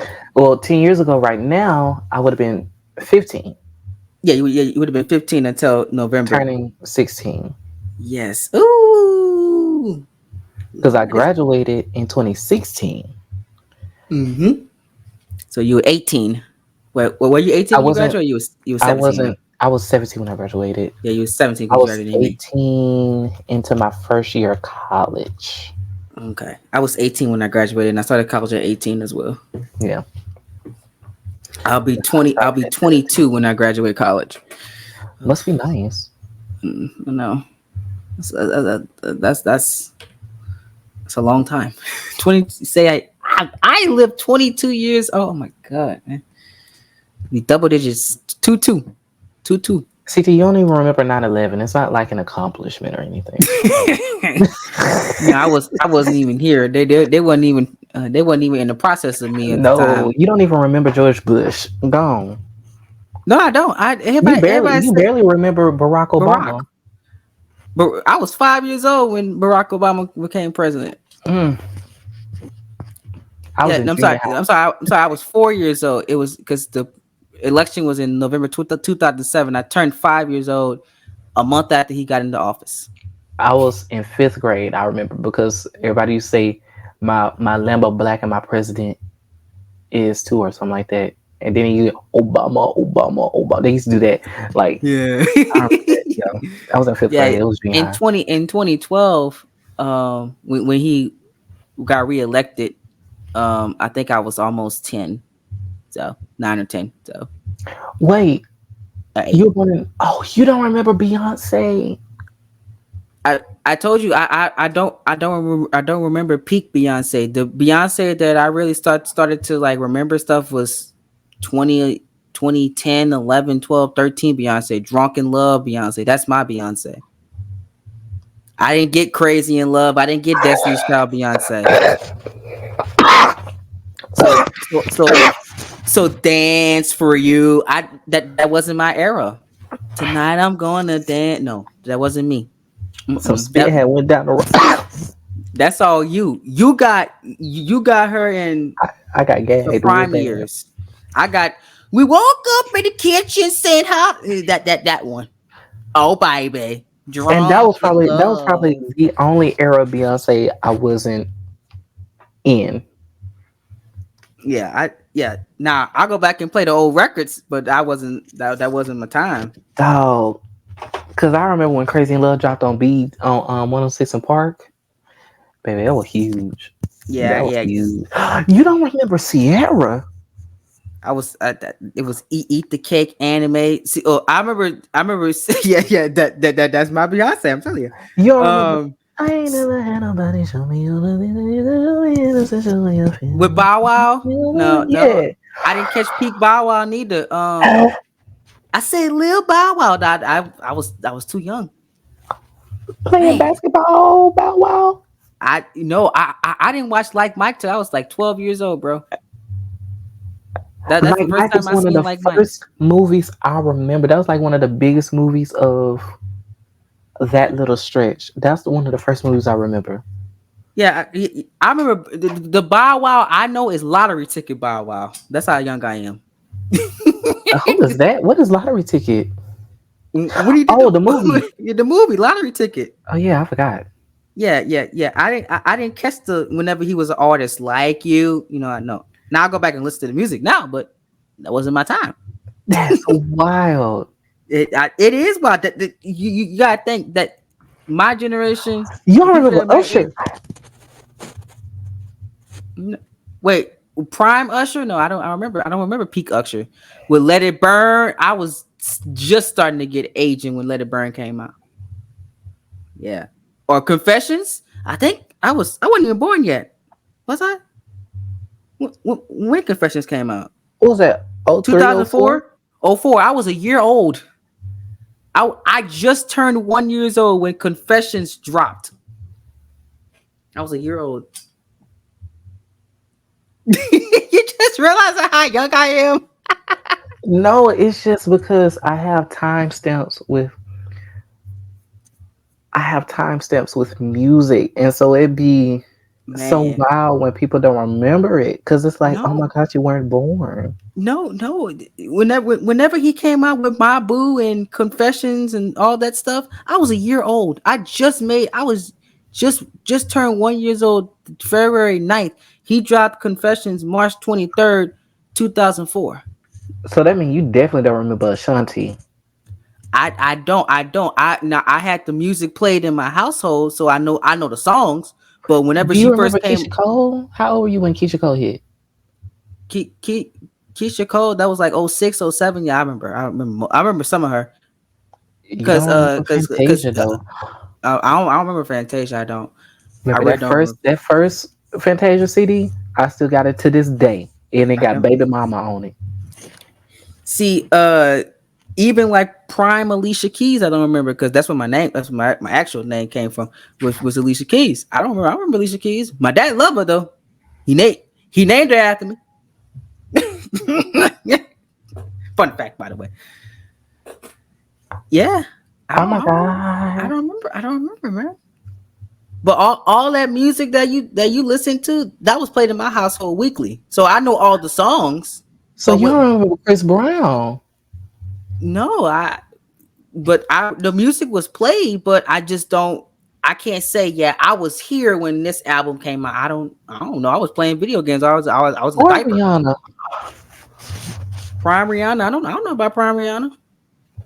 Rihanna said, Mariana's work, work. replay, Mr. DJ conducting the music. Hey, that was a time. What a time to be alive. Mariana's work, work, work, work, work, work. That's the Rihanna I remember. Y'all got it. Y'all Y'all had got good that. Drake too. Just Yeah, we had hold good. on, we're going home. I think I was like 5. Yeah, that was So a good one. I was getting there when Drake came out. We had good Nicki. Good Nicki too. Nicki was on fire back then. You let me win. You let me rock. Oh, she. Oh, now when she hit that, you got thumbs over here bigger than a monster. Yeah. Oh, what a time! I gotta go make me a playlist or something. You had Jaheim whenever Jaheim was a thing. Oh, we had Jaheim, baby. We had Jaheim. We had Tank. We had Tyrese. We Tyrese, had man. When Tyrese was making still. good music, man. We had Maxwell still. Put that woman first. Oh, Jaheim. The things keep getting worse. Oh, that Verse. was a good song. You remember next, Donny? Next? Yeah. Are you talking about next? Closer next? Oh Yes, I yeah. remember. I remember next. I remember 112. Oh yeah. I remember 112. Jagged Edge. Ooh, Pretty Jagged Edge. Ricky. Woo. Oh, are you on B2K? I remember B2K. And then there was this group that came out, B5. I don't know if you know them. I remember B5.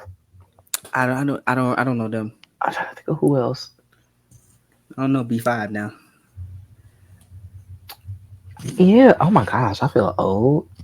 But you ain't that old though. Now, I never. It never gave Terrell. now imagine how Terrell feels. Terrell was in middle, like high school when that stuff came out. Terrell remembers Elvis and Aretha He ain't that old. Franklin. He remembers James Brown and Little Richard He should and Stevie remember. Wonder. Now he should remember like the end of the Temptations though, because Frank Sinatra. that's his generation. 35, 36, whatever, however old he is. Mm-hmm. Yeah, so he remembers the late Temptations and stuff. But dang, Terrell was alive when David Ruffin was still alive. Terrell was alive when the Jackson 5 were still together. Oh my god. Oh my god, dang Terrell, you seen? Dang, He was alive when Motown was still bumping. he was, and when Whitney Houston first came out, He was. he had rookie year with Whitney. Mm-hmm. Dang, boy, That's what I told him the other day. He was like, "Beyonce is my generation." No, baby, your generation is. No, you had to, he had the late Motown. He had early Michael Jackson. He had early New Edition. Cause you said Terrell 35, so he was 89 or 88. One of them. His generation would have been like 98, like to at a point to where he was growing up with particular artists. It would have been like 98. 98, yeah. Like 96, 97, 98. 97. But that's prime music right there. It is. Shoot. He got all of TLC. Tupac, man. He had Biggie whenever they was alive. Yep. Nas, Jay. NWA, because I think NWA was still... No, he was... Not then. You know, they were done. He had prime Ice Cube though. Yeah. When Ice Cube was starting to get into movies with Friday and stuff, that's what, you know, when Ice Cube He started had getting more. black and white movies. Mm-hmm. He He had did. television without sound or color. He did. Probably went to a lot of silent film. Probably looked at a lot of Charlie Chaplin. Shoot, I'm telling you, Yeah. Marilyn Monroe. he had a good. He had Yeah. a good. Julie Garland. Yeah, he was alive when The Wiz came out. Oh my goodness. Not The Wiz. I meant The Wizard of Oz. You know. Well, he was. He seen the beginning of the Wizard of Oz and the end. He did. And he was probably there for it too. He most definitely was, because he was, that was around his early teenage years. Yeah, that was around the time my grandma was born. So he definitely was there. But yep, that's how young I am, man. That is Crazy. Crazy. It is crazy. It's very very crazy. How everything.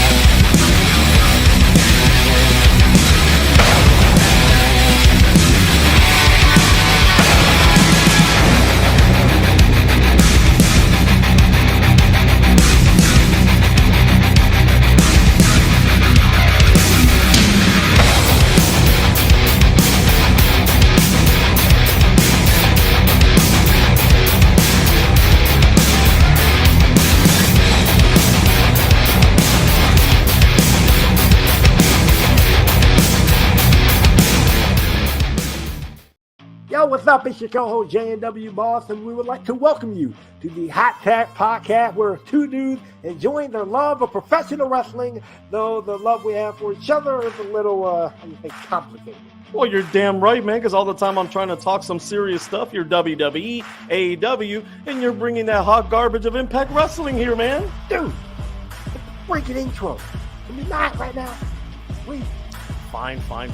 Thank you all for joining us once again here. Get your snacks, get your drinks, because it's time for the Hot Tag Podcast with J&W and the J-Dog.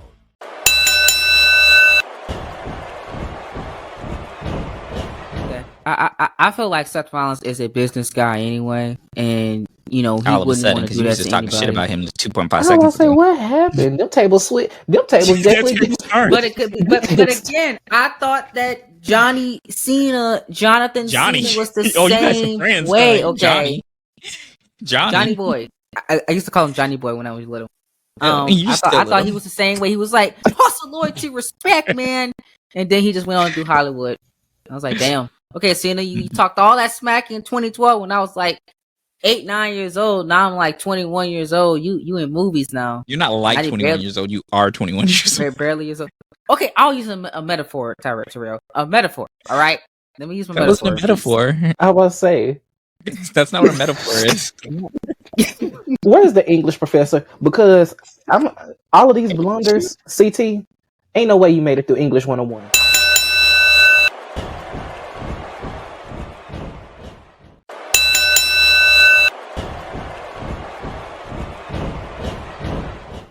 Like, I've been watched it for 2 weeks and I still ain't seen Ricky Starks yet. And he's good on the mic. Where is Ricky? Yeah.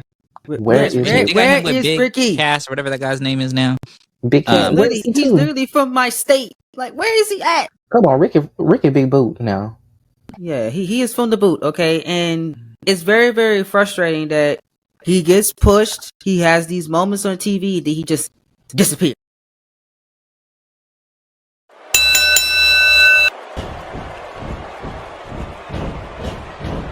So let's talk about your podcast. We're back after our commercial. Make sure you guys go check out that commercial that we just did. So what is your podcast going to be about? So simply, Donnie, and this has been something that I wished I had gotten on when I actually had time and opportunity to do it and devote a lot of time to it at one sitting, you know. So this originally came about during COVID. I'm just gonna give you like the where the genesis of it was. So we were doing COVID. I was doing an event with um, UAAM, which is United African American Men. That's one of my organizations. Phi Beta Sigma Fraternity Incorporated, as well as another one of my organizations. Mm-hmm. We were doing this joint thing that it was Black PWI students and Grambling students or HBCU students, because it wasn't just Grambling students. I also invited other people, and it was at a time where Twitter just could not go a day without having this HBCU versus PWI argument thing. And even now we see it resurface ever so often, and we kind of just go back through the same thing. But it was kind of at the height of that.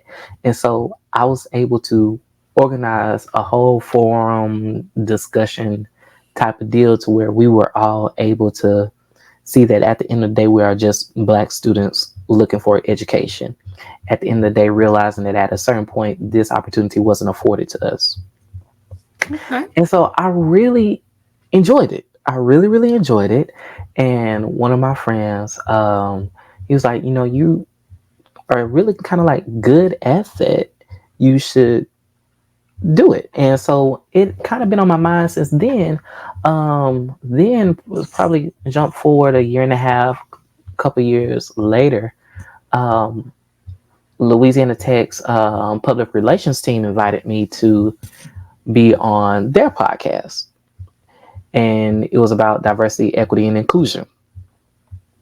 And so I also got a taste of that as well. And so from there, I kind of had just been spitballing different ideas, what I wanted to talk about, what I might wanted to accomplish with it. So I came up with, and I even paid for like a, what's it called? Like the picture, the logo. I even paid for a logo. And so it was something I was really kind of serious about for a hot minute.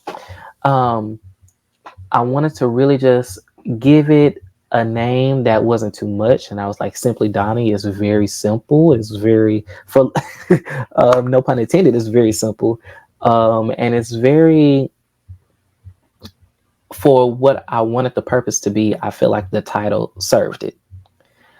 So on the podcast, I wanted to talk about social things. I wanted to talk about politics, music, food, even maybe cooking or vlogging at some point if I were to incorporate like, you know, a sub channel for YouTube or something like that. And also interviews promoting Black businesses and getting into the head of people and how they think the way that they do, whether it's in life in general or, you know, just about business. And so that's still the plan here. I went ahead and made the Instagram to it, and I said, well, eventually I have to put something on this Instagram. So the next step is going to be to actually record. Okay. And so I'm actually very excited about that, especially now that I'm going to be having my own space and my own time, and I'm going to really just be doing things on my own. So I'm looking forward to it. I want to somehow incorporate it with my writings. Some way I haven't figured that out yet, but I'm looking forward to it. Yeah, I know that you were talking about the writings behind the scenes whenever we were recording the Against the Ropes podcast last week. You were talking about it. So I understand that you want to write and possibly publish books, or you just want to just write and maybe like publish some things online? No, baby, because I ain't doing all this writing for nothing. So these bitches better be published. That's something. So I'm actually in the process of writing 3 books. Okay. All in one time, because I also have ADHD, so it's hard for me to focus on one thing for too long. So I just kind of bounce around, and you know, as ideas come for one project, I go to it and try to finish the idea out, and then get ideas for other projects. But one, I'm pretty much close to being finished with. I think I want maybe 2 or 3 more chapters. It's gonna be semi-autobiographical. I want it published. It's kind of almost like an album, but literature, Okay. if that makes sense. Um, Another book I want to publish is obviously a financial aid book. I feel like that's the thing I know the most about as far as what I'm able to contribute to the I think zeitgeist. I think a financial aid book, especially from having Yes, a African American perspective on it, I think that would yes, be very, very important. yes. And if you go to Amazon, there are no financial aid books. None at all. None at all. So there's obviously a market for that. So I want to have like a little handbook there, and just do pro tips on financial aid, dealing with financial aid as a student, because I'm in a special place to where I went from dealing with financial aid as a student to dealing with Mhm. financial aid as a financial aid worker. Right. And then there's also overlap because I was a student worker in financial aid as I was a student there. So I know that there are people who look like me who financial aid scares them. The processes scare them. They don't know where to start. They don't know how to approach it. And so I kind of want that as a guide for people. Mm-hmm. And then the other is like it's a fiction. It's a fiction book about a college love story, a college football player, and a college wrestler. And so I'm actually the most proud of that. That's taken me the most time, but I'm proud of it. I'm not anywhere close to done though. I still probably have like, I think I could squeeze another 10 chapters out of it. Mm-hmm. Yeah, But absolutely. yeah. But yeah, Um, I'm excited. I've been working on my writings ever since. It's probably been about 3 years now. okay, good. That is very, very exciting because I always tell people, in this economy and world that we are in today, having multiple incomes is very, very important Yeah. because, like, the things that we have to pay for and how inflation is crazy right now. Um, if you're not living check to check, you're living a good life because I know personally me, I don't want to say I pay all my bills for the month and I can't go do nothing. Right. I And don't want to live that's like gonna be me for the next few. That's gonna be me for the next few months. But it was about multiple sources of income too. But then also too, I realized I'm in Louisiana. that. Right. A lot of we're not a reading state. No, we're not. We're not a reading state. So One that of the project, last in reading here. right? I think the most I would probably make the most off of the financial aid book than the other two projects or whatever projects I have Because other than there it. there is no financial aid books and a lot of upcoming people don't know nothing about financial aid, and Right. that really hurts you as a first generation student. You're pulling out all this stuff, you don't even know what that means. You don't. See, I had the luxury that my mother went to college, so she knew what how financial aid worked. Mm-hmm. So I had a leg up on most people that were coming in here that their parents didn't go to school or their Didn't go to parents only went to school. school for one semester and they never went Right. back. So I taught them that, okay, when you look at your financial aid, your fee statement, this is what you're looking for, this is what you're looking at, this is how much you owe, this is what you owe after such and such a supply. Um, because I was an OL too, so I learned the behind the scenes of how Mm-hmm. financial aid works. And boy, oh boy, they got some tea that they don't tell you. It's a lot And of tea that they don't tell you. And I'm like, in that ooh, in this book, I want it to be a tea party. I really do. mm-hmm, Because as black students and other minority students and even white students who just aren't knowledgeable of financial aid, people need to know the ins and outs, or at least the basics. So in there, I'm going to be explaining some of the verbiage and some of the vocabulary, like what is satisfactory academic progress? What is a budget? What is a cost of attendance? How does that Yes, 'cause differ from your actual expenses and bills? I had questions about that in my college group chat that I'm in on Facebook. The people were asking about what is the estimated cost of attendance? Is that my actual payments? No, Right. No, no, it's not. And people don't they don't tell understand you that. that. So they'd be like, "Oh my god, I owe $13,000." I said, "Sis, no, you don't. That's the total cost of attendance That's for the your entire year." exactly. And even They then, it did. probably won't be that. I'm like, how you gonna owe $13,000 and you're commuting 30 minutes away? That gonna be cut in half. It's gonna be cut in half, and you're not living on campus, and you're not being charged a meal plan. And then it's gonna be also too when you call, knowing how to talk to financial aid. Yes. Please explain to them about what is a meal plan and why you're required to have one if you live on campus. Please explain the difference between living on campus and not living on campus. Because a Right. lot of people don't. A lot of people don't get it. They be like, how? They be like, how he pay less than I pay? I'm like, well, you're in one of the most expensive dorms on campus, so of And you course have to you're gonna pay. and you have to have a meal plan because you So are on that's campus. about an extra five thousand That's a dollars that you double. pay than that person that just lives 20 minutes away and they commute from their house. Hmm. That's why he pays less than you. Hmm. People And don't understand that. also, They don't they tell them that. they don't tell them that. And also, knowing how to read your financial aid, knowing what a FAFSA is, People don't know what knowing that that when is. you call, you need to have your student ID number, you need to have your FERPA, your access code. You have to have all of these things in order so that when you're asking for help, financial aid can help you efficiently. So you can see people be calling and they be complaining that they don't have anything together. It's hard especially with student workers that they put these positions in there. They don't properly train them. I know this from This experience. generation of student workers This is generation, because you got to especially, remember these are the COVID high school people. yes, and they lost a whole year of social interaction. A Some whole people year. lost 2 years. A whole year, a whole 2 years, a whole 3 years. You got people who are behind on math. You have people who are behind on English.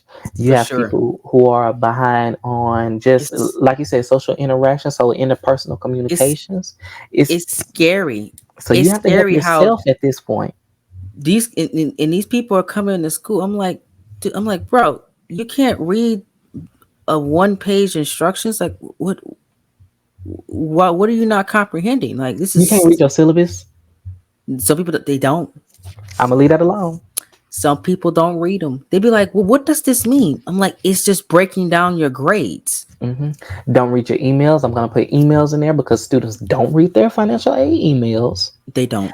Or they'll get the email, see it's from financial aid, and take the email. Do you know, CT? Do you know how many emails? And I've just had to break myself out of teaching students how to read because at this point you're at college, you are an adult. Do you know how many emails I've had to read to students off of their own phone? That's scary. And as they ask me a question, say what it means, and I will read to them what the email says, and then they're like, "Oh, because see, you could have saved us both some time." They be like, oh, I understand now. Well, why couldn't you read it when we first sent it? You understood when I read it to you, but see, this is not DI no more. This is not first grade English. Some people are reading on 8th grade, 9th grade English in college. That's it. In eighth grade, seventh grade, sixth grade. And people wonder why people be like, my people be like, why these new kids struggling in basic English classes? Well, because they didn't get it in high school. They didn't. They just passed them along. And that's what happens. See, when you keep passing kids along like that, eventually the cracks are going to show when you get to college, because college doesn't hold your hand. And a lot of high schools think that college is going to be just like high school. It's not, It's especially not. academically. These people don't care if you come to class. They ain't going to call you. Mm-mm. They only going to call you when they tell you that you were probably on probation. Mm-hmm. That's one time they call you. Because at the They end call of the you day, at what the people end. don't understand is A professor is going to get paid their contract regardless of whether you come to class or if you don't come to class. See, at my school, my professors get paid the 15th of every month. Actually, some professors about to get paid in the next 5 days at my school. So they don't care whether you get a W, a A, or a F, because the check is going to clear each time. It's guaranteed to clear. They signed a new contract every semester. That's how my school works. In July, all professors at my school are going to negotiate a contract of how much they're going to make every single month. And no matter how many students they pass, they can fill the whole class. The check's going to clear guaranteed till December. Now that might look bad for their January classes because they might lose a class or two if they do fail the whole class in January. So they might lose some money. Because how professors get paid in my school is you got to have a certain amount of pass rate. See, my school is academics first. So they will take classes from professors. I've seen it happen to a few of them because they failed half their class. They don't play over there. They be like, okay, they're gonna pay them his money for that semester, but next semester they'll be like, okay, you're not teaching this. We're gonna put somebody else on this because you didn't get a good pass rate for that. Another thing too, what I would want for students is to, if you are not trying to help yourself, asking for help is a moot point. It's pointless if you're not helping yourself. If you're not trying to try, if you're not doing what you need to do as a student. Now, if you're doing what you need to do as a student and you still need help, that's a different story. It's a different story, yeah. But if you're just coming or not coming, and you still expect people to bend over backwards and frontwards and do 360s for you, it's not going to happen. No. The best advice I can give to these new high school seniors that's going into college for the first time or going in next year, you'll know if college is for you the first 2 weeks of school. And here's why I say the first 2 weeks of school are the most important weeks of any semester. The first 2 weeks of school determines your effort, your workload, how much work you're going to put in, how much do you care, and your attention to detail. That's going to determine if you're going to make it through college. If you're using your resources, you're asking questions, you're putting in the work, you're turning things in on time, you're going to office hours, 9 times out of 10, you're going to graduate in 4 or 5 years. But if you're not doing on effort alone, but if you're not doing the basics and you're not getting the help, the thing is, you pay for every resource on that campus. Everything. And tutoring center, office hours, counseling services. You pay for it out of your tuition and fees. And you could put this in your book too, looking at fee payments and seeing what universities charge you out of your tuition. Oh no, I am. All of that is going in. They break it down for you. Everything that you're charged. You even paid for you're paying for the new freshmen's IDs. You paying for a new building. And a building. I know I'm funding one. I'm funding 2 on my campus. You paying for new parking spots, even though you still got to pay for a decal too. But I ain't gonna wake it up. And you're paying for new dorms. They're investing some money from students to build new dormitories to have more people live on campus. They take that out of your money. You pay to keep the lights on every month too. They take a certain percentage of students' tuition and fees to run that school and keep the lights on every month. I know that light bill high as hell. I already know it is, but you can cover that with like 2,000-3,000 students. And so, if you're paying, why are you wasting your money? Thank you. Because you're paying. I don't care if you have all financial aid. I don't care, because Pell Grant is not enough at a university. It's not. Even if you have full Pell Grant, a Pell Grant is not going to cover your tuition and fees at a university. It might cover a bulk of it, but you're either going to get Pell Grant and scholarships, or Pell Grant and scholarships, or student loans. Let me tell you something. You still got to pay that back. I'm paying my student loans back now. I have to start paying. I believe in 2026. I think mine said that 6 months after I'm out. Yep. 26.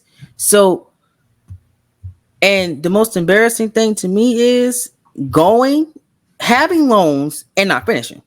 I think that's more embarrassing than anything else. That's embarrassing. That now, what I will say is because life happens. Right. Life happens. Things come up. Yeah, we don't know But everybody's situation, of course. if you can control it, finish it. Finish. Because there's no point in racking up all this student loan debt if you don't even have a degree. Exactly. Now, because look, I understand people have kids. People have they lose people in their life, and that affects them from going to school. I know a few people like that in my personal life. They had things happen where they had kids or something happened in their family and they couldn't go. Or health Crime, problems, mental health health problems problems. happen, mental health problems happen. They had problems where they couldn't learn the material. I have know people like Hmm. that too. Now I understand that stuff, but if you're going there just drinking and partying and not finishing, then I And don't just have going to the sympathy for you. calf, I don't have baby, sympathy because for you you. got a refrigerator at home. You can make them sandwiches at home.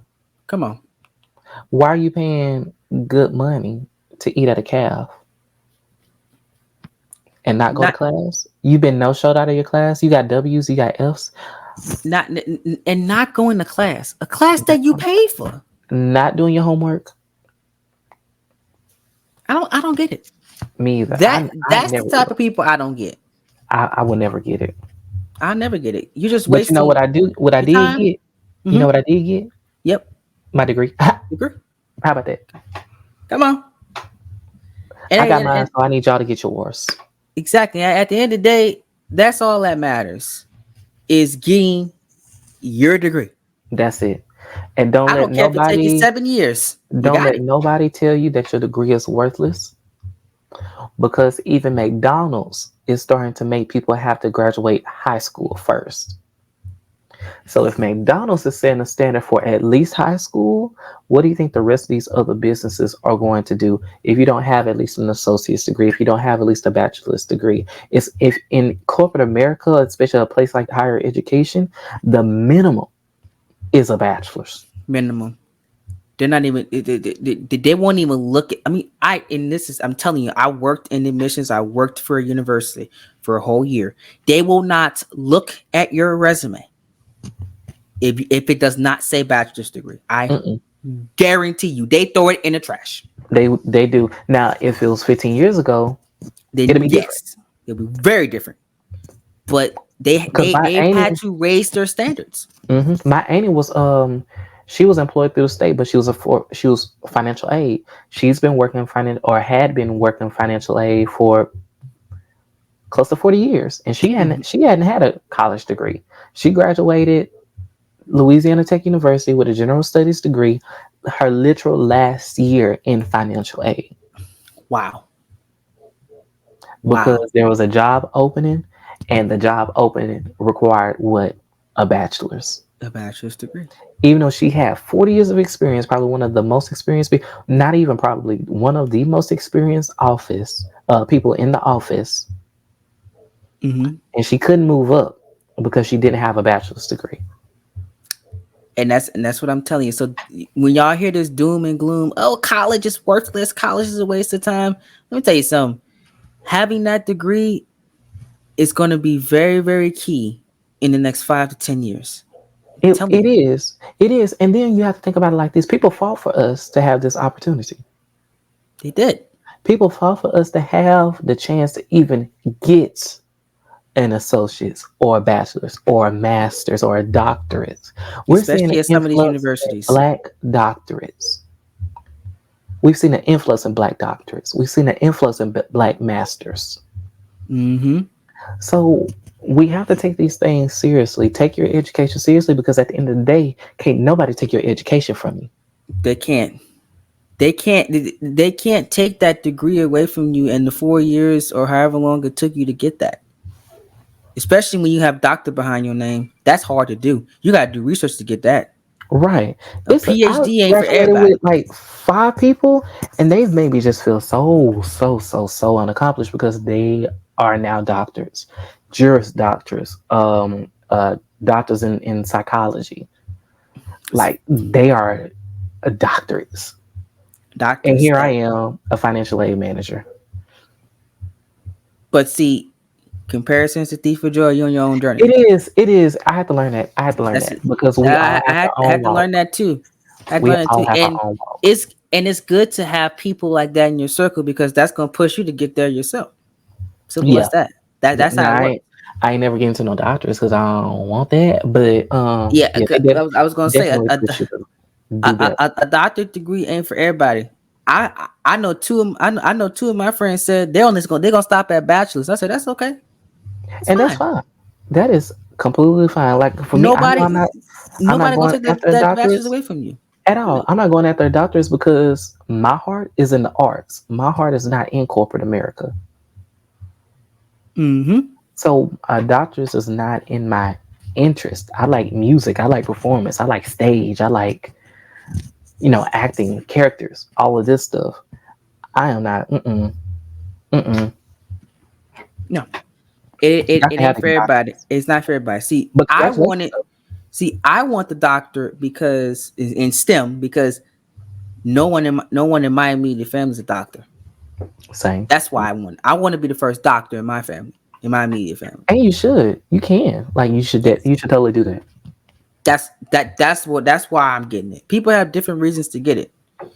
Some people be for employment. Because let me be honest with you, I don't want my actual doctor to not went to medical school. What the hell? You crazy? No. So everybody say, oh, people should stop going to college. I'm like, so you want to stop having nurses? You want to stop having doctors? You want to stop having engineers, Teachers. teachers? How somebody gonna educate me when they didn't get the education themselves? See how stupid y'all sound? I'm gonna leave it alone. Leave it there. Leave it right there. I'm gonna leave it alone. Oh, But education is important. Get your education, people. Whatever that moral of the looks like story. for you. Whatever Get that it. looks like, because nobody can take it away from you. From your high school diploma to your doctoral degree, that will always be there.